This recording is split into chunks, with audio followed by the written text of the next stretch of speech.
তারেক রহমানের একটা বক্তব্য শুনলাম।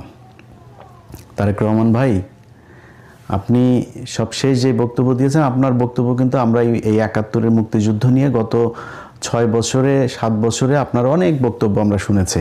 আপনি কিন্তু একদম মানে পড়াশোনা যে প্রচুর করেছেন ইতিহাস নিয়ে, সেটা বোঝা গিয়েছে। আপনি বই ধরে ধরে তারপরে এই আলোচনাগুলো করতেন, সেই বক্তব্য শুনেছি।